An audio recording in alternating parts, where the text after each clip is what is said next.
In 2014, our goal was to educate and inspire the next generation of young Black leaders. Today, we are in search of the best to reveal the secrets to success. Our belief is that we should teach the young early the things that we learn late. Our lives are shifting the culture. Our lives are changing the narrative. These are the ShineHard Conversations. Welcome back to a season 5 episode of the ShineHard Conversation. I'm your host, Johnny Bailey, and this week I'm in New York with fashion publicist. You're in Brooklyn. Kevin McIntosh, the jokester. Kevin is dope. Kevin is doing some amazing things in the fashion world. He has worked for Interview Magazine, he's worked for Ralph Lauren, he's worked for Mr. Porter, and he's fresh off a private jet from Istanbul to sit with me here for the ShineHard Conversation. How you feeling, bro? Feeling good. How about yourself? I'm good, man. I'm happy to be here. I'm feeling very inspired by the weekend, working with so many dope creatives and entrepreneurs. This is something that really fuels me and gives me life. And I want to learn more about what you're bringing into the world through the fashion lens and talk more about that today. So if you're ready, it's time to shine. So we're here in New York. You're in the fashion industry, definitely disruptive as a young Black man, I would say. People know what it's like to be a guy who's on the street, fashionable in New York. They might see you doing things in your industry, but not really know your story or how your journey began. So can you shed a little bit of light on what your childhood was like and what growing up was like for you? Yeah, so I am from a Caribbean family. I was raised in St. Croix most of my life. Okay. And then in 2001, me and my parents moved to Charlotte, North Carolina, and I went to high school in Charlotte, and then I went on to college in Greensboro at the University of North Carolina. So when you were growing up, what did you want to be when you grew up? When I was a kid, I thought I wanted to be a doctor. Really? I wanted to cure cancer. Okay. And I thought for a while. Noble. Were your parents like doctors, or were they pushing that on you, or is that No, just that was all saw? myself. Like I said, I could have done anything I wanted. It was kind of like me, just that was a career I was interested in. I was good in science, and I wanted to help people. Nice. So what did you study at UNCG? So at UNC Greensboro, I studied communication studies. Okay. And that was just, that took a while for me to get, actually. There's some background to that. First, my grandfather has a master's in economics, and I was always like, oh, I'm gonna be like my grandfather, and which is fine, like whatever. He's like successful, love him to death, and I look up to him. But I realized like that wasn't for me. Econ was hard. For the first time in my life, when I got to college, I felt dumb because I couldn't pass those classes. Wow. Like math wasn't I'm good at math, but I was like decent. I realized then I was decent at math, and like. You go into those business courses and they're no joke. So it's like, those are intense. And then from there, I went to change my major to broadcast and television, I want to say. Okay. One of my role models was at the time Tavis Smiley, and I was very interested in that. I thought I wanted to do like news or radio, something in that manner. And I was like, how do I navigate that?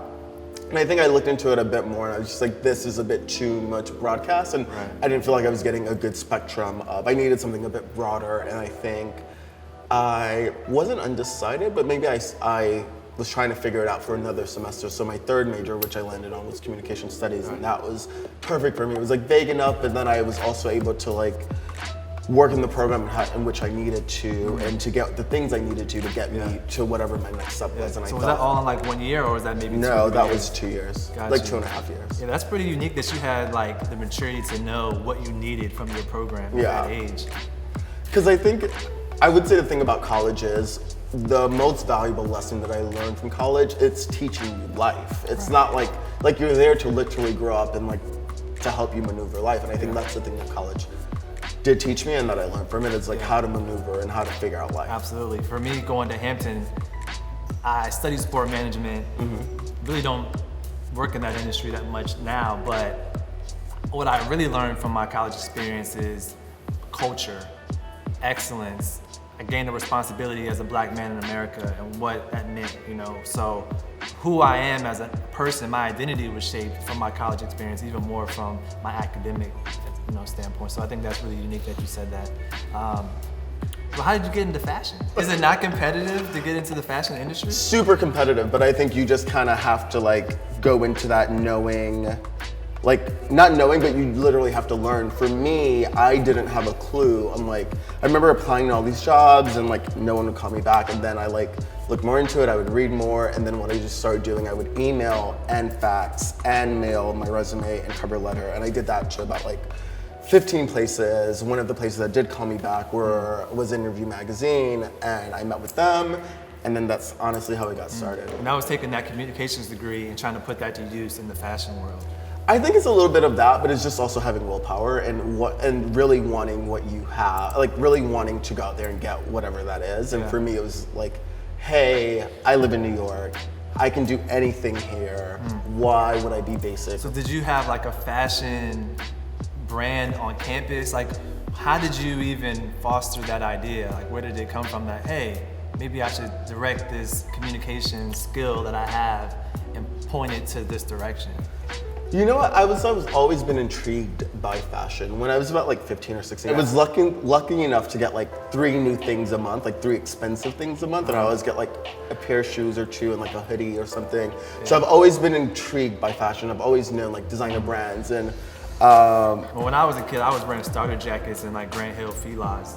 I mean, maybe when I was a kid I wore that too, but as I got older into my teens, I was very into like Gucci. I wanted to know what that was, and I took a leaning to it. Like, Burberry I didn't as even know well. what Gucci was when I was The difference between us. But for me, I was always intrigued by that stuff. Like I knew what the world was, and I think I got like my first GQ like subscription in 2003. Wow.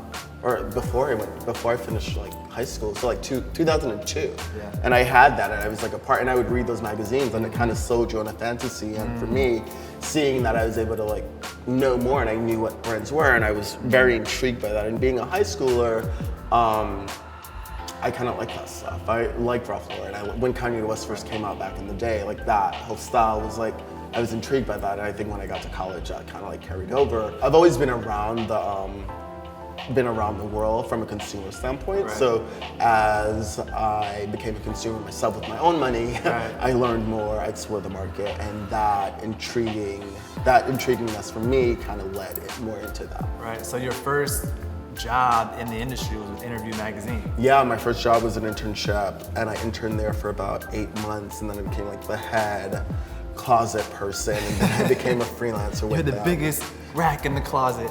Yeah, basically. So yeah. Yeah, so what was that experience like, and how did you leverage that opportunity to end up at Mr. Porter and Ralph Lauren?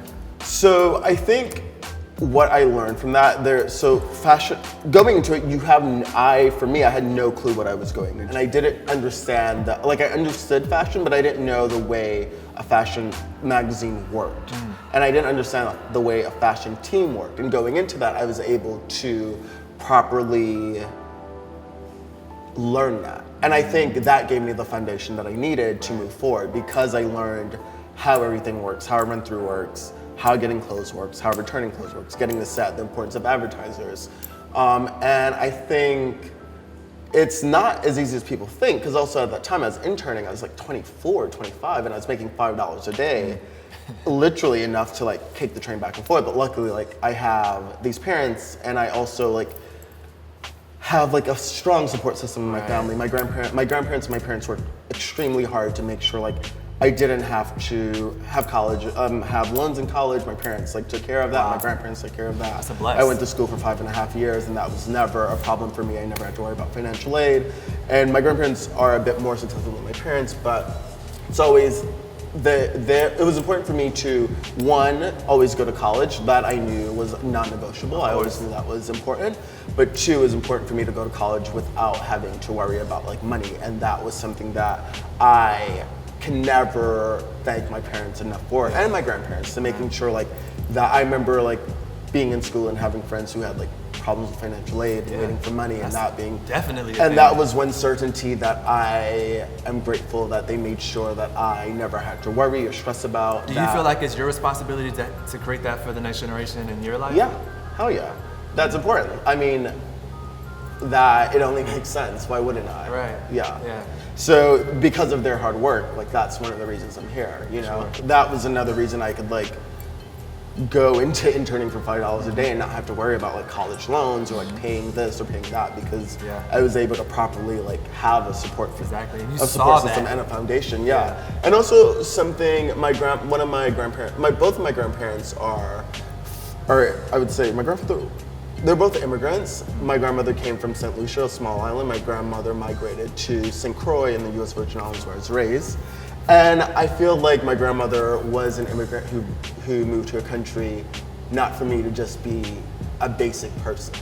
So I would be doing an injustice to her if I were to just be a basic person. And for me, like, she worked too hard and have given so much for us for me not to properly go out there and chase my dreams and to make everything that I want to be of myself. So I have this very strong foundation, and I think that's the root of where this all comes from. So like, that's that sense of responsibility that I was talking about, of something over your life that you have a greater purpose. Yeah, and I think it's because of that. It's because of that. Like, I've seen that, I know what that's like, and don't get me wrong, like, yeah, my grandma was an immigrant, but she did pretty well for herself, and there, you know. She did. So it's like, I can look back and I can see that, and I know, like, this isn't that tough. Like, nothing that I'm facing is that tough.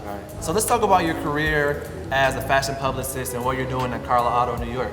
So at Karla Otto New York, I'm account director, and I oversee the Off-White by Virgil Abloh account, and that's one of my main clients and my biggest brands. I also do Victor and Haute Couture, and a couple other smaller brands, and a bunch of projects.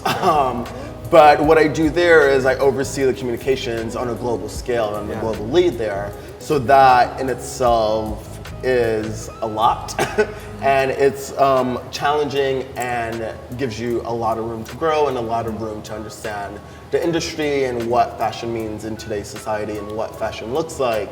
And I think for me, every day is different, but there's a lot of traveling, there's a lot of decision making, it's a lot about being decisive, it's a lot about having a lot of faith and trust in yourself and putting that outward so people not only believe in you but understand what you're saying. And so to break it down, like, why would you say your role is important to your company in the fashion world?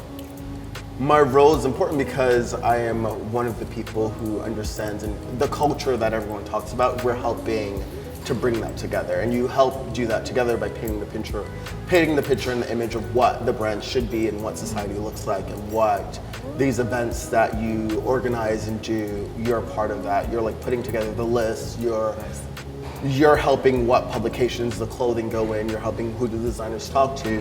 So that's basically what I do. I oversee that and making sure that the brands are putting their best foot forward, but also you're, being as diverse as you could and bringing that within the industry. And by me being the person that I am and knowing the knowledge that I do and looking into different esteemed groups, that's me being able to blend all of that to bring that together. Right, so you're kind of like the conduit between the high fashion brands and the media outlets and the community. Exactly. That's dope. Plug. I am, but I don't like to be called a plug. Do you have any mentors that have helped you along the way? I would say some of my great bosses before me definitely mentored. I look up to Virgil Abloh. He is one of the people that I work for, and I think what I do like about Virgil, he doesn't talk about it, he just does it. What's something that you wish you knew when you first started that you know now? I wish I knew how much work it was. I wouldn't have not done it, I would have still done it, but I would, like looking from the outside looking in, that saying on the outside looking in, you'll never know, and the inside looking out, like, I could never properly even explain it to you. Yeah, I mean, what are you working, like 100-hour weeks? Like, what does life look like? Life is good, but life is fair, but you have to do the work. You have to put in the work, and things change, and it's not gonna always be like a 100-hour week, but there are a lot of times where you're working around the clock. There's event to event to event, there's list to list to list, there's from plane till you land to 185 emails that we all need answering. It's a lot of work, but it's all worth it. I hear you. So our platform, the ShineHard family, is all about closing the racial wealth gap. You talked a lot about the support and the generational wealth that's been passed down to you, whether it just be through information or financial stability. And that's something that we're very passionate about. And we think that happens through mentorship, through professional development and collaboration amongst the Black leaders that we have. I also think that passion changes everything. And when you find your passion, it will lead you closer to your purpose. You're doing some amazing things in your industry, in your vertical, and I think you're walking in your purpose. Could you talk about what you would say is your passion and when you knew? I know my passion is fashion. I know that I'm challenged by this lifestyle. I'm intrigued by it. Yeah. I get up, I enjoy going to work. I enjoy having this career. When I first started, I remember this distinct, my second day at Interview Magazine, I had to walk to the 601 building. Okay. Interview is a smaller company, not a big budget, so there's not messenger services. So as an intern, you have to walk You have to and deliver pick up a piece of mail across No, town? like garment bags, like 6 garment bags. And I remember having to go to the 601 building, and that's like, you take the train, or I think at the time I took the D train, so I took the D train to 23rd Street. I had to walk from 23rd and 6th all the way to the 601 building, which is 6 avenues away. That's not easy, with 6 garment bags. And I had on like shoes that really hurt my feet because they like cut. It hurts to they look weren't, good. They weren't meant to be walking with 7 garment pinky bags. toe was about to get severed. Exactly. But in that moment, I knew like this will all lead to somewhat, like this will lead to me going to Paris. This would lead to me working in Paris. And specifically, I would say, I always knew that I wanted to, when I was like, I think 19, I had the opportunity to go to Paris. I was like, nope, I don't want to just go to Paris. I want to go there with a purpose, so I want to work towards that. And my goal was always to work towards Paris. I want to be there securing a bag while I'm out there. Exactly, and for me, my goal was always to work towards Paris. And I'd traveled internationally before, but Paris was the one that I was like, no, I'm gonna save that. And then when I finally,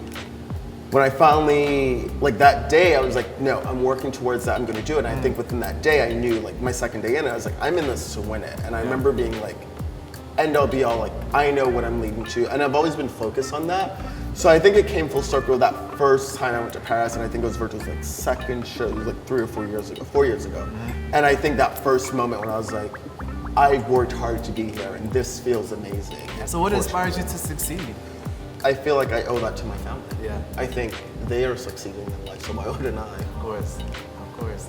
So when you're in your place of work, and you're working with all of these amazing people, can you tell me what about the industry you've learned from them and what you think needs to be changed about this fashion culture?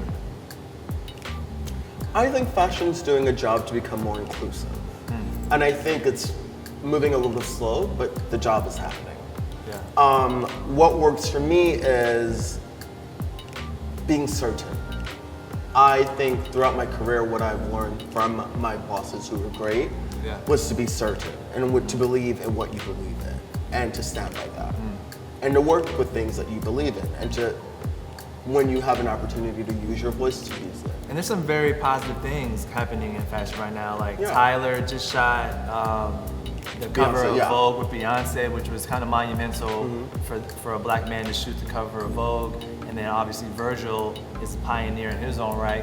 What do you think it means to when you see black people pioneering in the fashion industry, what do you think it means for the future? The future is only gonna get brighter. Yeah. Like it's only the start, you know? I mean, everything's amazing that's happening, but we're gonna continue to get, it's gonna continue, it's only the start, like I said, it's gonna continue to get better. And I think activism comes in different forms. I think we talked about that earlier. And by being a black man in first class, or being a black man in Paris, or just being a black man in the fashion industry, you're disrupting something that's the status quo, something that has been going on for a long time. And I think that's important. But there's also a lot of other things going on in the political space and social media space and activism space that still need to be addressed. And that might be on your heart or on your mind. So I would like to know what frustrates you the most about today's culture. I think that a lot of people do a lot of talking, and I think it's about action. I think sometimes people spend way too much time talking about things than actually taking action. And I think we're in a culture where a lot of times a lot of talking is getting done, but I don't see people actually moving. And I would love to see people do less talking and more moving. That's very concisely put. So we have a ton of millennials, Gen Zers, and even some of our peers that are seasoned professionals that watch this show.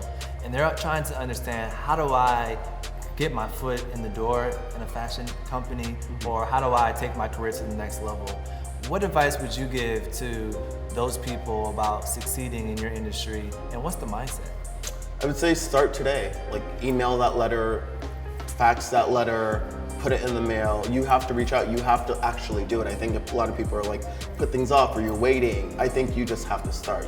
You're gonna get no's. You may get a yes right away, I don't know. But you may get no's. I think the thing is doing it. You literally just have to do it. Yeah. Like, you have to start. And if you don't get the answer you want right away, you have to continue until you get what you want.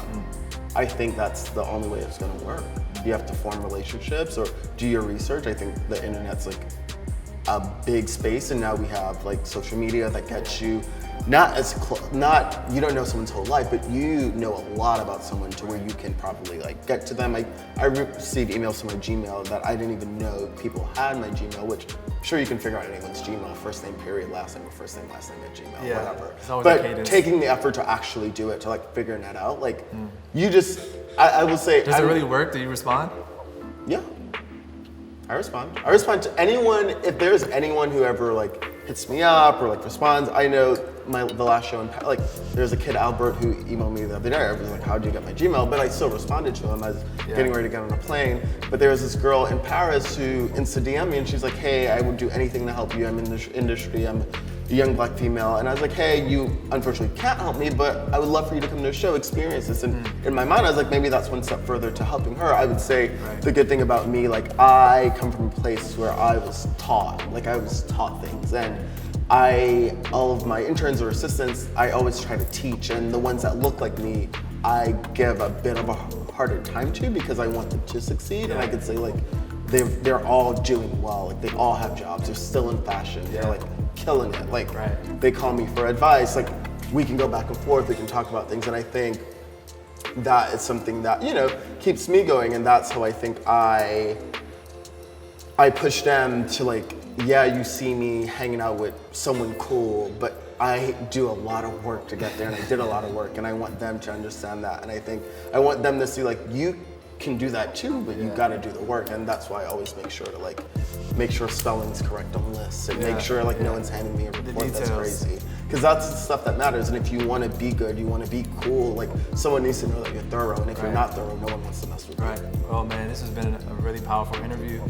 Glad we could sit down and share some information with the next generation. Look forward to doing more talks with you, bringing you on to our conference, maybe do a panel with you one day soon. But let everybody know how they can find you and what you have coming up, whether it's Basel or something here in the city.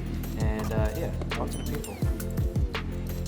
I don't know how you can find me. I'm in these streets. I'm just kidding. No, you can find me. My Instagram's Kevin MJR. Very straightforward, very simple. It's me. And yeah, that's it. Thanks for having me. And I look forward to doing more.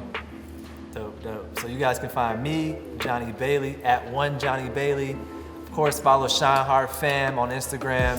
Visit the website, shinehardfamily.org. Our mission is to close the racial wealth gap. We do that through mentorship, transferring knowledge from dope millennial leaders like Kevin, and also collaboration. So if you want to get involved, hit the website. All the information is there. Like Kevin said, you gotta do the work. You gotta be creative about your communications, and you gotta find your passion and stick with your why. Kevin, appreciate you coming on the show, man. Thanks for having me.